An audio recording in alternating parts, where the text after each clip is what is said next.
ইসরাফিল আলম, শিবগঞ্জ থেকে। হুজুরে কেবলা আমার সালাম দিবেন, আমি আপনার একজন মুরিদ, আমার জন্য দোয়া করেন, আমি যেন হক পথে চলতে পারি। বাবা, হক পথে ওঠা সহজ, টিকে থাকা বড় কষ্টকর। শয়তান ধাক্কা মারবে, যুগে যুগে মুনাফিক ছিল, মুনাফিক থাকবে। কার ওপর শয়তান ভর করছে এটা দেখার বিষয়। শয়তান যেন তোমাদেরকে ধোকায় ফেলতে না পারে।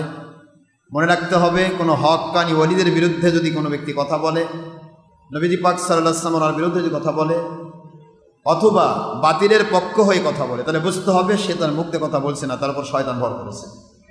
এই জন্য খুবই সাবধান, শয়তানকে আশ্রয় দেওয়া যাবে না। শয়তান কখনো বলে নাই যে সে শয়তানের কাছে যাবে, যারা খারাপ লোক তাদের কাছে যাবে। শয়তান বলেছে যারা আল্লাহওয়ালা তাদেরকে ধোকা দেওয়ার জন্য তাদের পিছে পিছে ঘুরবে। কি করে তাদেরকে ধোকা দিয়ে জাহান্নামে ফেলান যায়? আল্লাহর ওলিগণ মানুষগুলোকে ডাস্টবিন থেকে একেবারে কূপে পড়া মানুষগুলোকে উঠায় উঠায় শুকনার উপর উঠায় রাখে। এখন সেটা যদি শয়তানের ধোকায় পড়ে আবার যদি পড়ে যায়, আল্লাহর ওলির তো এরকম কোনো ঠেকা নেই যে খালি বারবার পড়বে আর খালি তুলবে, এরকম নয়। আমাদের দায়িত্ব প্রতিটা মানুষকে হক জানিয়ে দেওয়া, হক কথা বুঝিয়ে দেওয়া, হক মতপথের উপর চলার জন্য মানুষকে উদ্বুদ্ধ করা। যদি সে চলতে পারে, আল্লাহর সন্তুষ্টির মধ্য দিয়ে চলতে পারে, ইনশাআল্লাহ সে আল্লাহ জান্নাতে যাবে।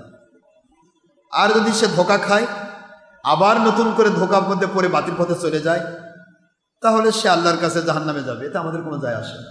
আমাদেরকে সমর্থন করতে হবে এরকম কোনো ব্যাপার নয়। আল্লাহ এবং আল্লাহ রাসূলের পক্ষের মানুষ যারা, তারাই আমার পক্ষের।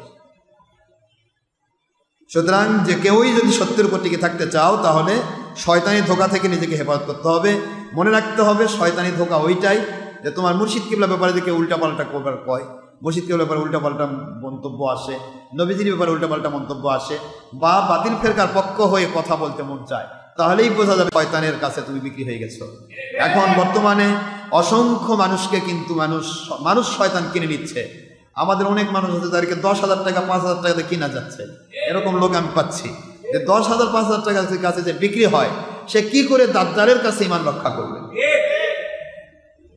10,000 টাকা 5,000 টাকা বাতিলের টাকা এগুলি খাওয়ার আশায় আমাদের পিছনে থেকে আমাদের কদমবুচি করত সেই মানুষের যা ফেসবুকে আমাদের বিরুদ্ধে মিথ্যা অপপ্রচার চালাচ্ছে।